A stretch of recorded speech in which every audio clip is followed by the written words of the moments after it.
Hello everyone and welcome back to Daily Kaylee's 13 Days of Halloween. It has been a little bit since my last episode. It's been a little over a week. I spent all of this previous week sick.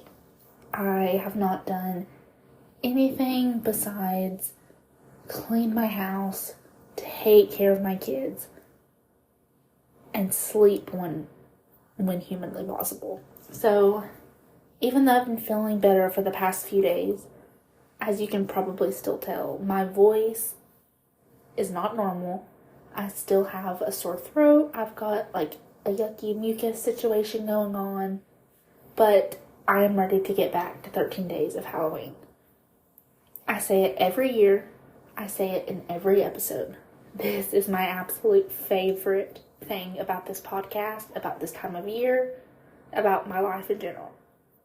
I live for 13 days of Halloween. Today's episode is super exciting, actually, because it is a double feature. I have done a double feature, in a sense, a couple times before, but usually I am just uploading 2 separate episodes, and I call that my double feature, which technically it is. But tonight I wanted to do something a little different, a little bit more fun, and this episode will be split into 2 parts, but it will all be in this one episode. I'll give you a little break in between so we can rest for a second, go to the bathroom, do all of the things. But the first part of today's episode is about the monster of Florence. This case is very interesting. They actually have multiple movies based on this serial killer, either directly based off of this killer or loosely based on these events. The monster of Florence has never been identified. As I'm sure you can infer from his name, he was active in Florence, Italy. The monster of Florence was active between 1974 and 1985. It's been debated on if he was active earlier than 1974, but the first confirmed victim that is without a doubt the monster of Florence. It happened in 1974. That was a really long way of explaining that to you. Anyways, as I said, he's never been identified. Within these 11 years, he murdered 14 people, and his victims were usually young couples. Each of these young couples were murdered in the privacy of the woods, and they were usually, as one can imagine, for young people, they had snuck off to have a private, intimate moment together. Most of his victims were also murdered during new moons, which is one very interesting piece of this case. There have been sketches done of the suspect, but once again, as I said, he has never been identified or brought to justice. Over the course of many years, Italian law enforcement have done multiple different investigations, and they have, I won't say narrowed it down, because like I said, they still don't know who the monster of Florence is. But throughout their investigations, they have been able to charge multiple different people with similar murders. It is determined that all of the monster of Florence's murders were part of a larger group of double homicides. 4 of the victims, well, 8 of the victims, 4 of the murders, if that makes sense. They're double murders, so 4 different cases. They were able to track down 2 other people that were involved. So the monster of Florence did not work alone. As I was saying just a second ago, I'm not going to say they narrowed it down because they still haven't found him. But they were able to figure out that it was a group of murderers that were working together on many of these murders. They referred to this group as the Snacks Companions. I don't know why, but I do know that is the direct translation of what they called this group of murderers in Italian. There were multiple weapons used for these murders. One was a knife, and one of the others was a .22 caliber Beretta, which is a handgun, if you don't know. In half of the cases, the female victims had their sex organs cut out of their body. And this appeared to be the main motive of the crime. Like I said, this only happened in half of the murders. Very strange, I know. Let's get into the specific murders, the victims, the cases, and let me give you all of the details. As I said, most of the people he killed were young couples, which makes sense. The first confirmed murder. Okay, before I get into this case, I want to put a little disclaimer in here, like I do for many of these episodes. I do not speak Italian. I speak a couple other languages, but Italian is definitely not one of them. It's a beautiful language, but I can't figure it out. If I absolutely butcher these names, I want everyone to know I am very sorry. I'm trying my best. I've written them down, but I have absolutely taken no notes on pronunciation for any of these names, like an idiot. So I'm going to try. We're going to rough it out together. Okay, disclaimer over. Back to the case. The first confirmed murderers, it was a double murder, was on the night of the night of August 21st, 1968. Like I said, it is suspected this could be the beginning of the other murders. It is speculated. I will let you determine. So, August 21st, 1968. Antonio Lobianco, he's 29, and Barbara Loci, who is 32, were shot to death with a .22 caliber handgun in Signa, which is a small town right outside of Florence. They were attacked in their car. In the back seat of the car was Barbara's son, Natalino. He was 6 and he was asleep. He was unharmed. When Natalino woke up and saw that his mother was dead, he ran because he was terrified. He ran until he reached a house 2 kilometers away and he went for help. Barbara was well known in town. She had a nickname in town, which I don't know if this was all in good fun or if people disliked her, but they called her Queen Bee. I feel like that could go either way. She had an older husband at the time, and his name was Stefano. He was actually eventually charged with this murder, and he spent 6 years in prison. I can see why they would suspect him. I understand the motive. I guess it was suspected he caught his wife with a younger man, and there you go. However, while Stefano was in prison, another couple was murdered with the exact same handgun.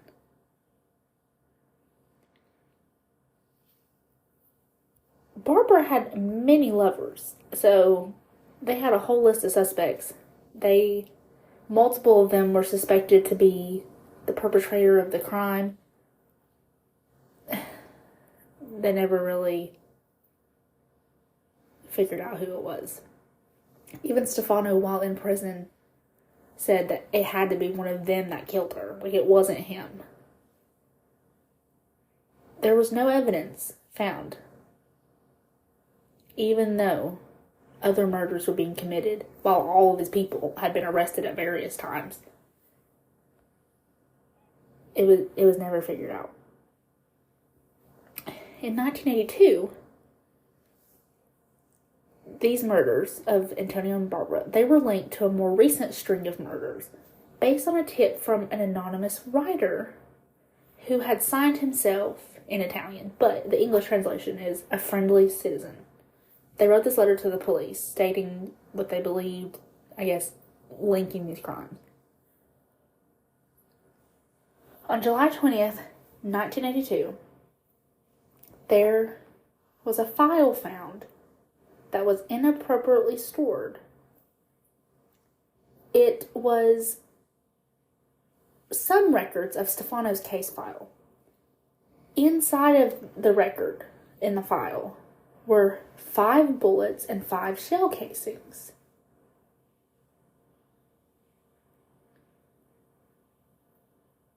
Because this was about, 14 years later, they were unable to, trace back the chain of command for who had this evidence, who filed the evidence, whose hands it passed through. They didn't get that. However, they should have checked to see if these casings matched the report from the original murder.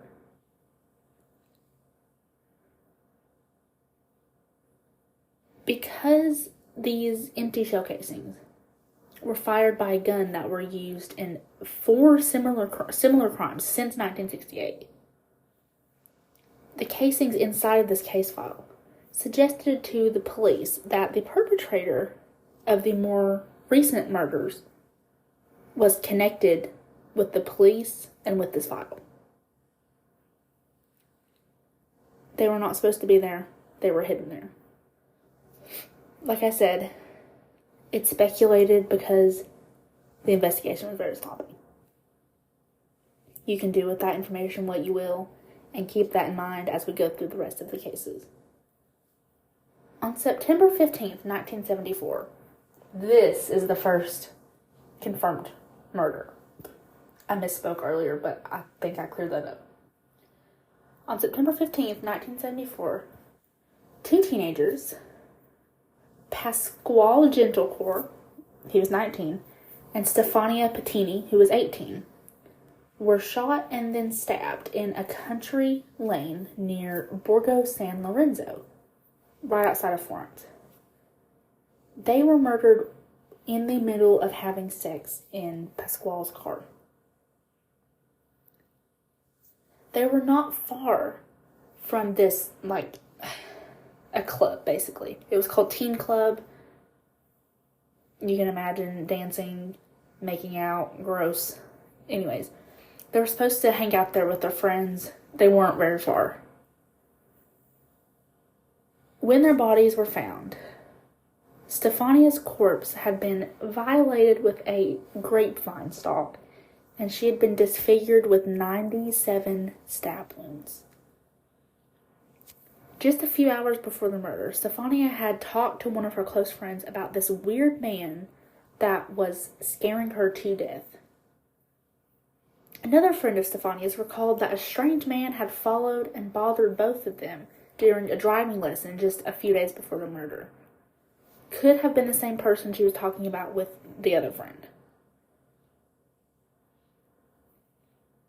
Multiple other young couples came forward and spoke and said that these people used to also park in the same area where Pasquale and Stefania were murdered, and they claimed that there had been multiple different weirdos that would come to watch kids, and some of them acted very oddly. Could have been one of them that murdered Stefania and Pasquale. On June 6, 1981, Giovanni Foggi, 30 years old, and Carmela DiNuccio, 21, were shot and stabbed. Giovanni's body was pulled out of the car. And, no, I misspoke. I wrote this down wrong. It's not Giovanni. Carmela's body was pulled out of the car, and the killer cut out her entire pubic area with a notched knife. The next morning, a man by the name of Enzo Spalletti, who was 30, he spoke about the murder before the corpses had been discovered.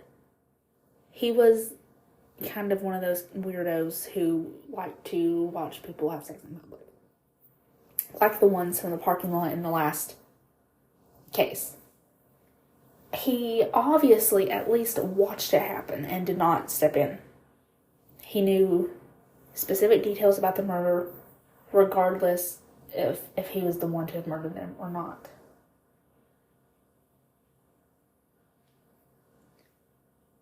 It was proven that he was not the murderer because he was arrested after speaking of the murder with these details. He spent 3 months in jail and was absolutely going to go down for these murders. However, the real murderer killed again while Enzo was in jail. Therefore, it could not have been Enzo.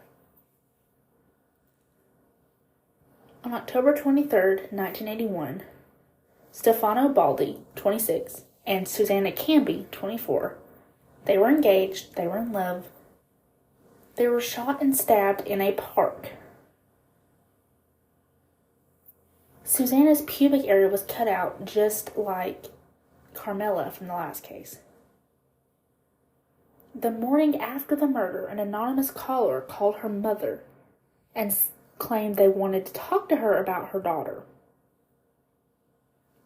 Just a few days before the murder, Susanna had told her mom that there was somebody tormenting her and chasing her in a car. Reminds you of the first case we talked about. On June 19th, 1982, Paolo Minardi, 22, and Antonella Migliorini, 20, were shot to death just after having sex in Paolo's car. This time, the killer did not have time to mutilate Antonella or cut out her pubic bone. This road was relatively busy. They were parked on the side of a city road. There were several passing vehicles and motorcycles that had seen the car parked at the side of the road, and the interior light of the car had been turned on. Because of the nature of this road, the police were called, and Paolo was actually still alive when he was found, but he died in the hospital just a couple hours later. So there was nothing he could really say to identify the vehicle. He was able to say that he heard or he saw the killer approaching and he tried to drive away, but he lost control of the car because of his hurry, and he drove the car into a ditch on the other side of the road. He did not come out and say this is what happened, but based on the very little speech that he had, he tried to convey this story. Piecing together the details, the police also thought that maybe Paolo was not able to actually drive the car away, that he had attempted to and was shot before he could actually move the car. They then believed that maybe the killer got in the car and drove it into the ditch to try to hide the car. And it could go either way, honestly. On September 9th, 1983, these are the names that are really going to do me in, because these are German names. And one language I definitely cannot speak is German. I will take Italian any day over German. I'm trying. Okay. September 9th, 1983. Wilhelm Friedrich Horstmeyer, 24, and Jinsu Rusch, 24. There were two students visiting from Germany, hence the German names, and they were visiting Italy. Apparently, Wilhelm had just received a really big scholarship, so they were kind of celebrating. It was like a celebratory trip. However, they were found shot to death in their bus.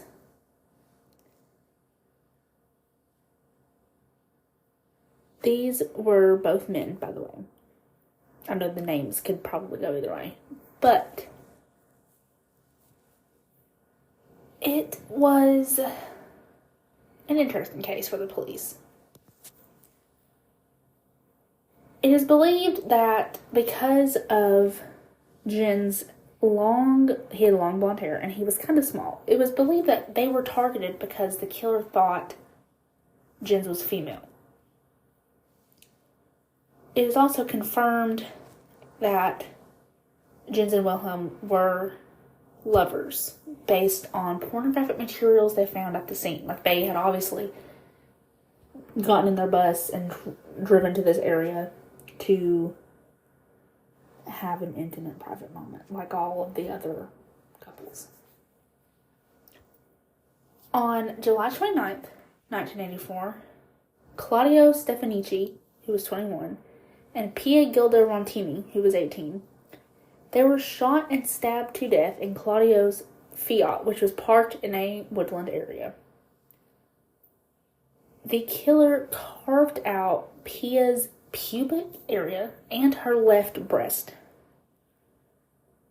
There were reports of a strange man who had been following this couple at an ice cream shop just a couple hours before the murder. A close friend of Pia's also recalled that she had told her she had been bothered by some unpleasant man while she had been working at the bar that she was employed by.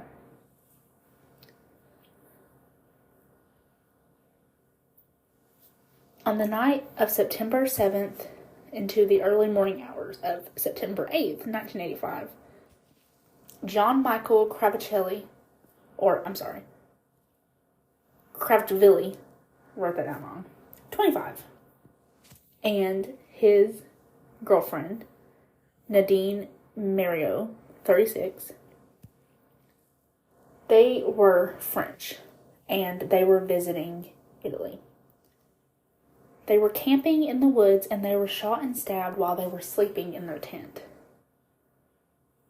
John Michael was killed a short distance away from the tent because he was trying to escape. He was running.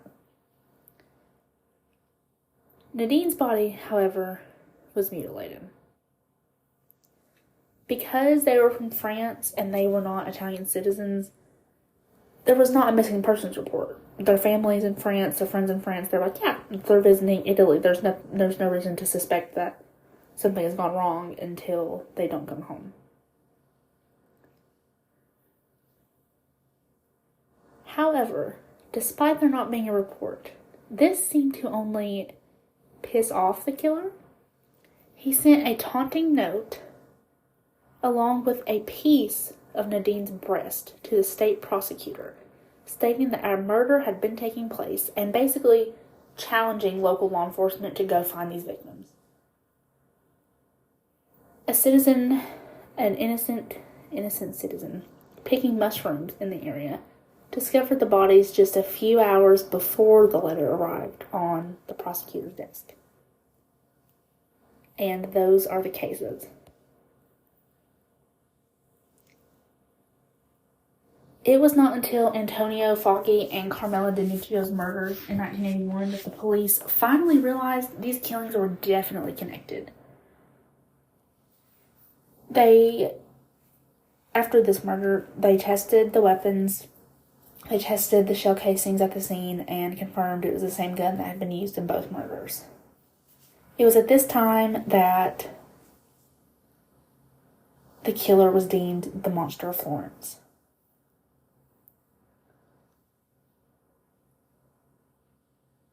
After the 1982 murders, police leaked false information saying that Minerdi had regained consciousness before dying in the hospital.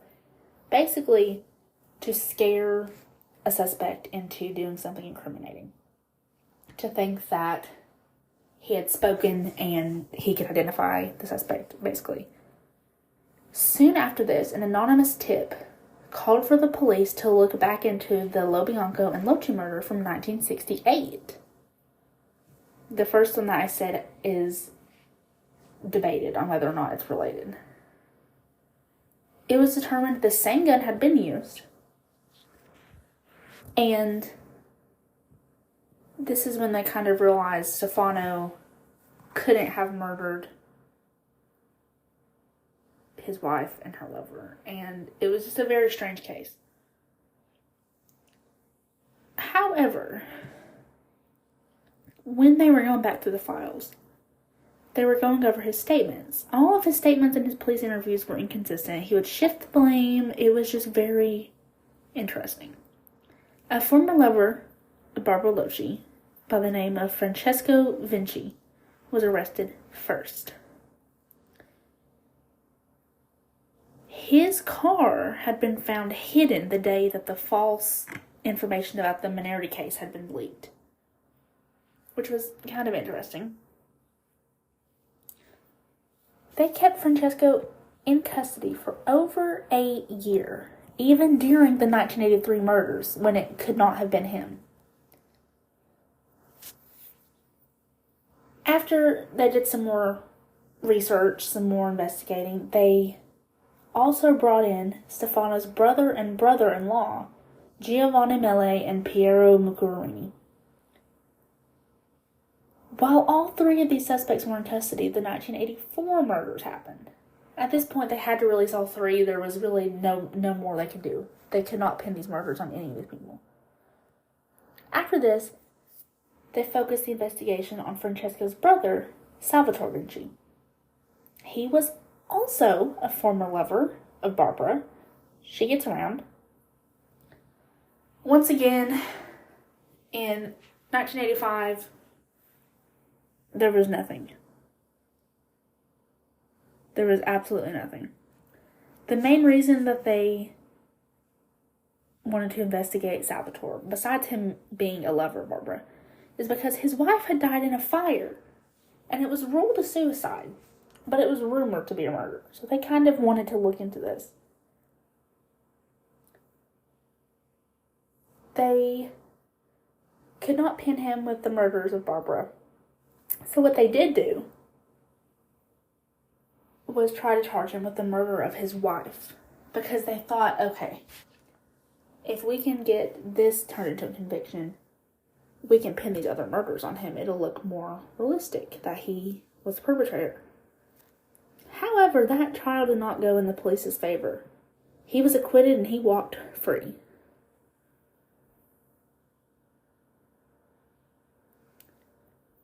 After this, there's a couple other suspects, but none of them are linked to Stefano, Barbara's husband. With the anonymous tip and computer analysis, they brought in a new suspect, Pietro Pacciani. He was convicted for both rape and abuse of his two daughters, and for the murder of a man in 1951 who had a relationship with his ex-girlfriend. He served 13 years in prison for this murder. There were a few similarities between the 1951 murder and the current killings. It was very interesting. The only physical evidence against him was an unfired bullet that was the same brand as the gun from the Monster Florence killings, and it was found in his garden after they searched his home and his property. Pietro was controversially convicted in his first trial in 1994. It's a very interesting trial. He appealed because he claimed his innocence, and at his appeal, the prosecutor actually took his side. They cited lack of evidence, poor police work. Basically, they called the police out for just trying to pin this murder on somebody to say it's over. He was acquitted and he was released.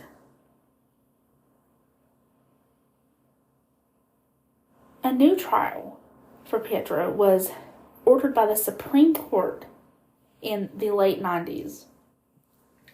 However, Pietro died in 1998 before this trial could begin.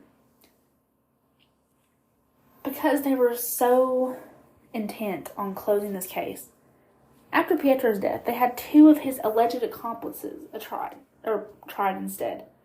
Mario Vanni and Giancarlo Lotti. Vanni had been a witness at Pietro's trial, and he claimed two of them to be picnic companions. This is where the name snack companions comes from later. That's just the beginning of it.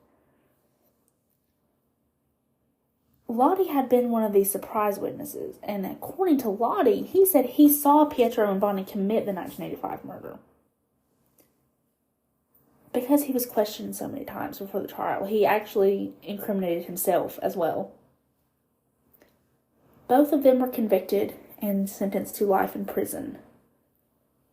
However, because two of them were convicted for only one murder, a lot of people still consider this to be unsolved, and it's not good enough. This is not a good enough explanation. And I agree.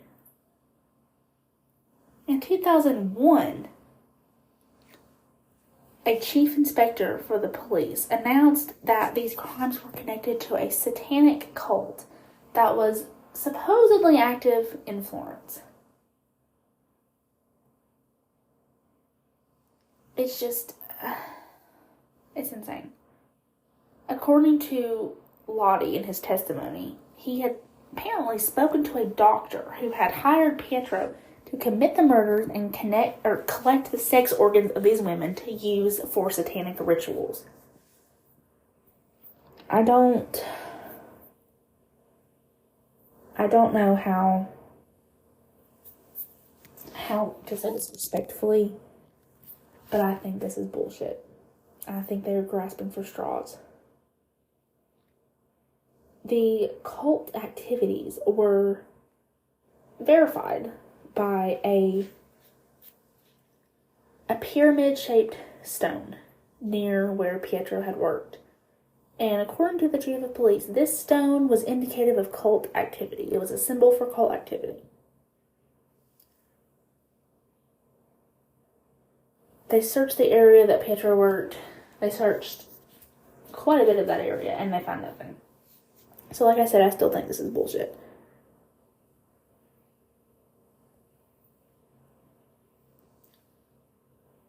More researchers and investigators have speculated, and one of the other interesting ones is from 2017. It was by a freelance investigative journalist. His name was Francesco Amicone, and he actually, in his research, found a connection between the Monster of Florence and the Zodiac Killer. And I think it is very interesting. His suspect is a former superintendent of the Florence American Cemetery in Italy.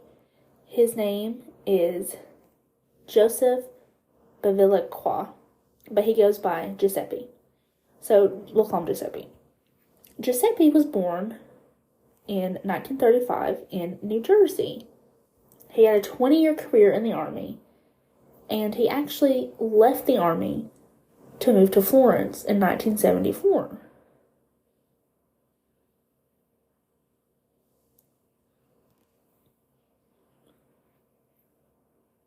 Francesco wrote an account of Giuseppe's partial admission in which he supposedly confessed to Francesco of being responsible of the murders for both the Zodiac Killer and the Monster of Florence. And this was an unregistered conversation, so basically there's no proof.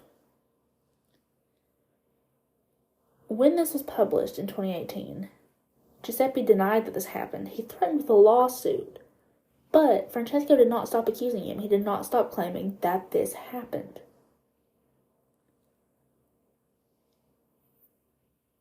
Francesco went on in 2021, and he claimed that they had the conversation and he had proof.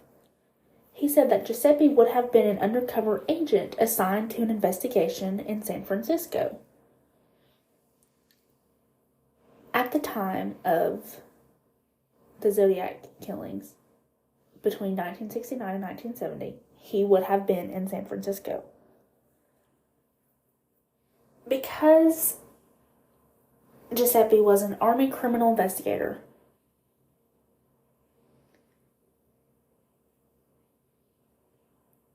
Francesco says that Giuseppe would have had access to a case file of a double murder near Florence in 1968, where these bullets in this casing had been improperly stored. He moved to Florence in 1970, and he left the Army to move to Florence, but while he was still in the Army, he was a criminal investigator, so it is believed he could have gotten access to these files. It is just, it's mind-boggling, but let me finish. There's just a little bit more about this case. Because of Francesco's accounts and his journaling, and because he absolutely swore this guy was the killer, in 2020, the Italian police actually took some of Giuseppe's DNA. In 2021,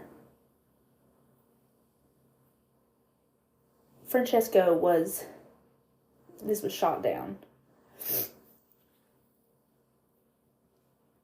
The attorney in charge of the investigation actually wrote a letter, like a legalized letter, saying Francesco's inquiry was closed.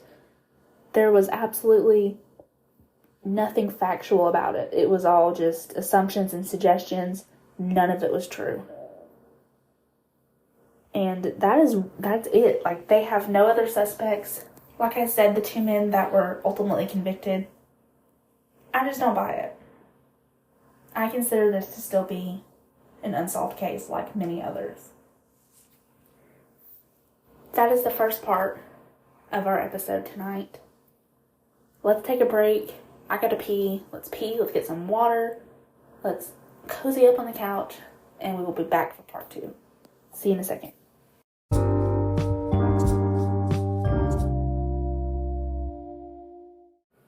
Alright guys, welcome back. Let's get into part 2 of tonight's episode, which is a very peculiar case, and it is about the Yuba County 5. If you've never heard of the Yuba County 5, you're in for a treat. This is a very mind-boggling case. This is the kind of case that will keep you up at night wondering what the hell happened.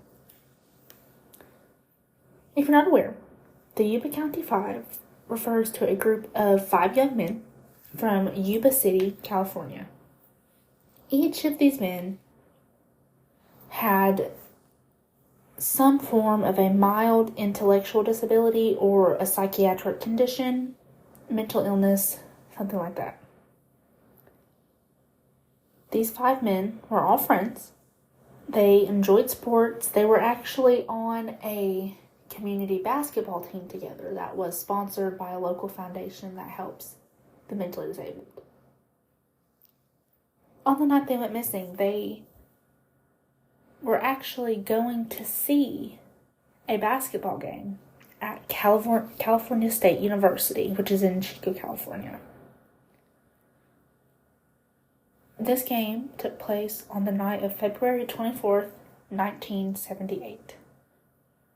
After this basketball game, all 5 men went missing. 4 of them were later found dead, and the 5th man, Gary Mathias, has never been found. Never, to this day, 45 years later.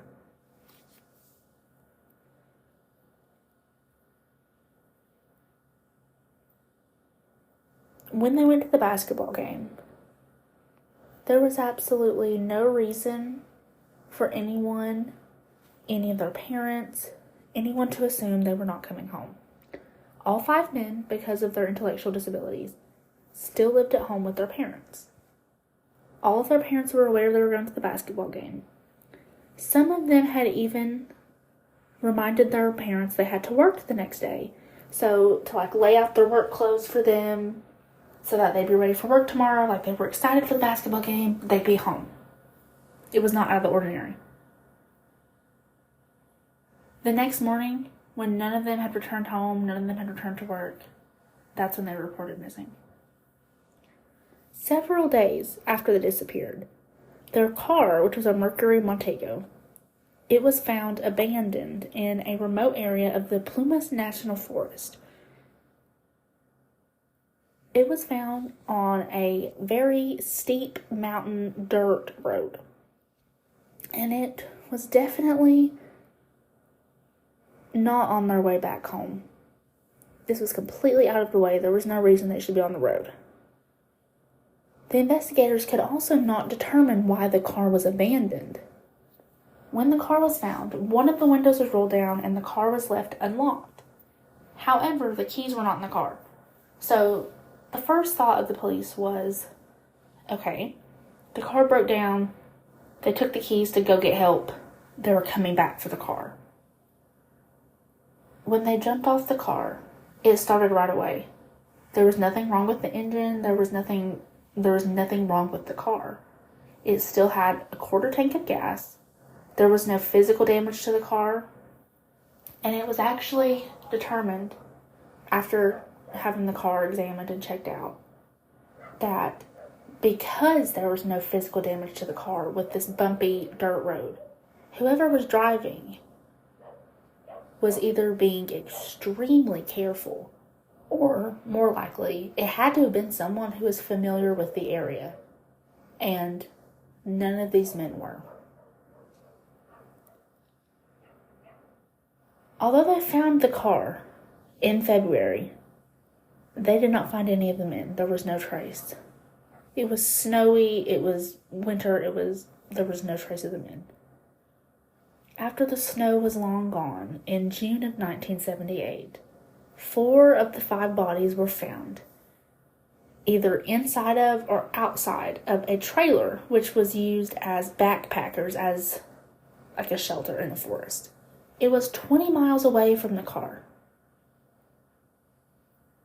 The 3 bodies left out in the woods, the only thing that was found were their bones because of animals picking at the remains, the elements. However, the body that was found in the trailer, it belonged to Ted Wire, and he had apparently lived for as long as 3 months after they went missing. An autopsy determined he had starved to death, even though they had plenty of food and heating materials nearby. Ted was also missing his shoes, but they found Gary Mathias' shoes in the nearby woods, which also suggested that he had survived for some time beyond their last meeting, their last sighting. Later that day, a local man came forward. And he claimed that he had also spent that night in his car a short distance down the road from where their car was found. He also told the police that he had seen and heard people around his car that night. He called for help twice and no one came. They turned off their lights and they did not help him. Very suspicious, and this is the main reason why foul play has been suspected for quite some time. A little bit of a background for Gary. He actually served in the army in the early 70s, and he was stationed in Germany. However, while he was in the army, he developed bad drug habits, and he was discharged from the army. He was actually diagnosed with schizophrenia, and he returned home to his parents in Yuba City. He began treatment. It was sort of a bumpy road ahead for him. But by 1978, he was doing really well. He's being treated for schizophrenia. He was doing pretty good. He met his new friends. He was doing great. All of the other four men were slightly older than Gary, but like I said, they all had either a psychiatric disorder or an intellectual disability, and they all lived close by. They all lived with their parents. They hung out very often. They were always playing some kind of sport or watching a sports game. They loved basketball.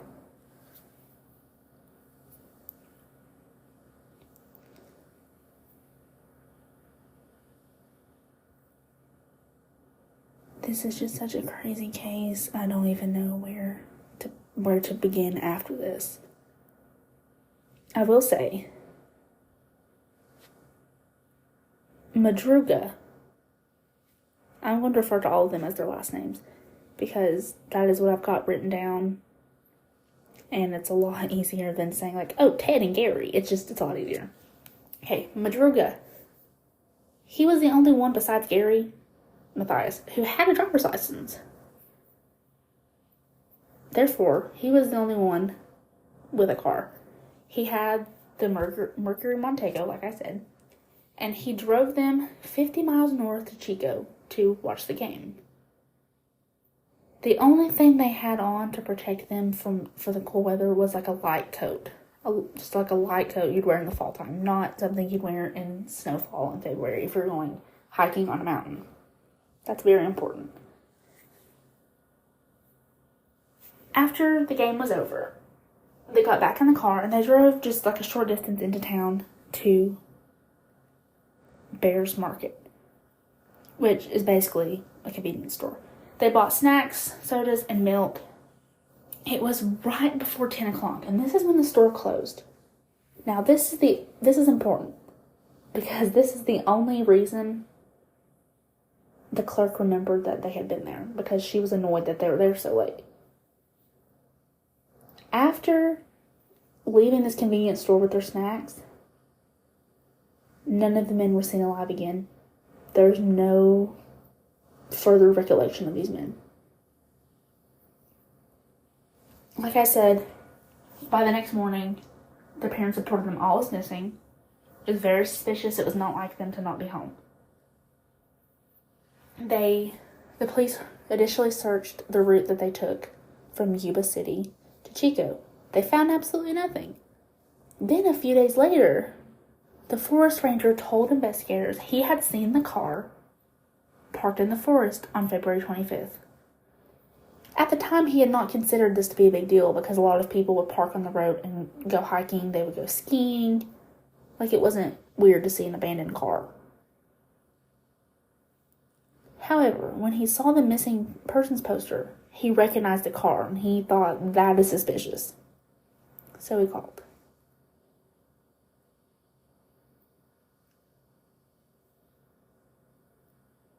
Because of the state of the inside of the car, it was determined that these men had returned to the car after they were last seen. All of the wrappers for their food that they had purchased at the grocery store were inside the car. They had eaten and drank their snacks and they were left in the car. However, this didn't really help them because, like I said, it's 70 miles away from Chico, which is where the basketball game was. And it's nowhere near Yuba City, nowhere near even like the route to go home. Like I said, there was no damage to the car whatsoever. And none of their families could determine why any of them would have been on this road with no extra clothing on when it was freezing and they were in high elevation. Apparently, to further what I was saying about how odd this was, Majorca's parents said he did not like cold weather and he'd never even been in the mountains. Sterling's father said when he was a child, he had actually taken him to near this area when he was younger to go fishing. But Sterling absolutely hated it, and he remained home any other time his father went fishing. He was the only one who had been anywhere remotely near that area, and he was a child.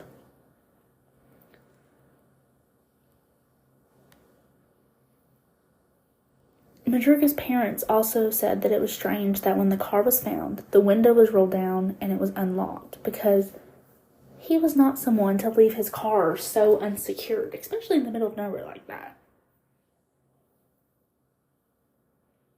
It's strange. Because of all of the snow and the bad weather, they stopped searching until June of the same year, as I said. After they put out a request asking for any information on these men, any sightings, they received several reports of one or all of the men being sighted after they had left Chico, and most of these were easily dismissed. But there was 2 sightings that seemed a bit interesting. Like I said, the local man, who I earlier said slept in his car right down the road the same night. He had to stay in his car that night because he actually owns a cabin nearby. But while he was on his way to the cabin, he got stuck in the snow. In the process of trying to free his car from the snow, he had a heart attack. He was experiencing the early symptoms of a heart attack. So he got back in the car to rest and try to fight off his heart attack, basically. He was in the car all night. When he saw the first set of headlights, he noticed it was a car parked behind him, and there was a group of people around the car. He said one of these people seemed to be a woman holding a baby. Like I said, he called out for help. He was having a heart attack. He needed help. They all stopped talking and turned off their headlights. Later, he saw more lights from behind him, and they were flashlights, not headlights. People were outside of their cars. He called for help once more, and they turned out their flashlights. Just very, very strange. Ted Wyer's mother said that ignoring someone's need for help is not like him. That this cannot have been her son, or if it was, something was wrong. On March 3rd, another woman reached out to say she had seen 4 of the men. She said that 4 of them had stopped at the store in a red pickup truck the day after they had supposedly disappeared. The store owner confirmed her story. The woman that worked at the store said she realized they were not from the area because of their big eyes and their facial expressions, which, strange, but it is what it is. 2 of the men were in a telephone booth outside of the store, and the other 2 went inside. The police took her account seriously. They deemed her a credible witness, and the store owner was actually able to give additional details based on their purchases. He said the 2 men came in the store and bought burritos, chocolate milk, and soda. However, this basically went nowhere. All of the evidence found, nothing really stood out. There was no for sure possibility that could be confirmed. They did believe, because of how weird it is, that foul play was probably involved here. When they found 4 of the 5 bodies, they were even more confused because none of them died from foul play. I mean, they died from hypothermia and starvation.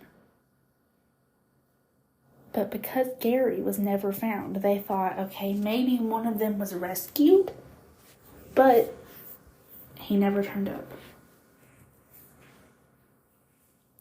On June 4th, they found the bodies.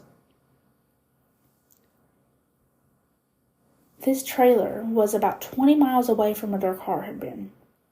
The front window had been broken, which led police to believe they had to break in to get inside the trailer. When they opened the door, they could smell the body. It was a decaying body inside, and it was identified as Ted Wire. Over the next few days, they returned to the campsite, and they found the remains of Madruga and Sterling on opposite sides of the road, about 11 miles from where the car had been. It's believed that they were leaving the campsite and trying to head towards another shelter when they died. Madruga's body had been partially consumed by scavenging animals, like I said, and only bones remained of Sterling, and they were scattered by animals. Both of them died of hypothermia. 2 days later, Hewitt's father found his backbone under a bush 2 miles north of the trailer. His shoes and his jeans were nearby, and the following day they found his skull. His death was also confirmed to be hypothermia. About a quarter mile away from the trailer, searchers found a Forest Service blanket and a rusted flashlight next to the road. It could not be determined how long they had been there, but it could have been from Gary Mathias. Because he had obviously not taken his medication, he'd been here for months, they sent pictures of him to mental institutions all over the state of California, and still no trace of him has been found. Inside of the trailer, Ted's body was on a bed with 8 sheets wrapped around it, including his head. The autopsy showed that he had died of starvation, like I said, and hypothermia. He lost nearly half of his body weight, so almost 100 pounds. And they used the growth of his beard to suggest he had lived as long as 13 weeks from when he had last shaved before the basketball game. His feet were extremely frostbitten. On the table next to his bed were some of his personal items, including his wallet, which had money still in it, a nickel ring that had his name engraved on it, and a gold necklace. Also on the table was a gold watch, which Ted's family said was not his, and it did not seem to be any of the other boys. There was also a partially melted candle. He was wearing a velvet shirt and lightweight pants, and like I said, he had no shoes on, no socks, nothing. This is probably the most confusing piece of evidence of the whole case. They had no fire set in the trailer, and it had a fireplace. They had an ample supply of matches and paper that they could have used to start a fire. In the closet was heavy clothing, which could have kept them warm, and none of it had been touched. About a dozen ration cans from a storage shed outside of the trailer had been opened and eaten. However, inside of the storage shed was an even greater amount of dehydrated foods and ration cans. And it was determined, they were counted, this food could have kept all 5 men fed for at least a year, and yet none of it had been touched. There was another shed nearby that had a butane tank that could have heated the trailer. It was just very strange. Ted's family said, however, that because of his intellectual and mental disability, he lacked common sense in a lot of things. And that this is probably why he had not used common sense in this case. However, it was strange considering there were 4 other men with him. It seemed that at least Gary and possibly Hewitt had been in the trailer with him, because Gary's tennis sneakers were found in the trailer. The ration cans had been opened with a P38 can opener, which only Gary would know how to use because he worked in the military in Germany. The only explanation for why Gary's shoes were in the house and Ted's were missing is that Gary had taken Ted's shoes when he left. It's just so strange. There is really no real theory on what happened to these men. It was suggested that maybe they were going to visit friends because Gary had friends in a nearby town. Maybe they took a wrong turn and thought that they were still on the right track. I don't know. However, they seemed to know what they were doing when they got out of the car. And this is not consistent with people who genuinely believe that they are lost and have taken a wrong turn. It's just so confusing. This case is often referred to as the American Dyatlov Pass. If you know what that is, then you know. If not, I will talk about it on here one day. But the gist is that it was a case in Russia in the 50s when 9 hikers died under mysterious circumstances, and they could not figure out what happened to them. And that's exactly how this case is. It is mind-boggling. After 45 years, Gary has still not been sighted. Like, not only has he not been identified and found, but there has been no trace of him. There's absolutely nowhere to begin searching for Gary Mathias.